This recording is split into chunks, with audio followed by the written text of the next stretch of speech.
Replacing the printhead on a ZT111 printer. Turn off the printer and disconnect the power cord and data cables. Remember to remove any media and ribbon. Connect yourself to an anti-static device. Place the printer on a grounded anti-static mat. Open the media door.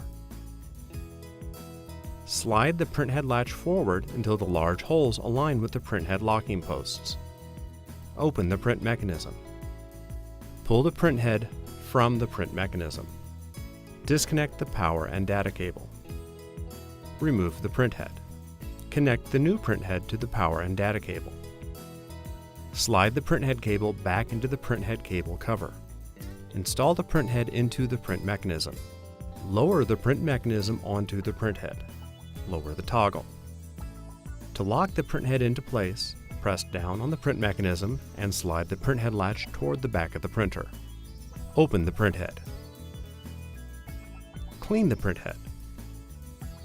Close the printhead. Close the media door. Reconnect AC power and all data cables. Turn on the printer.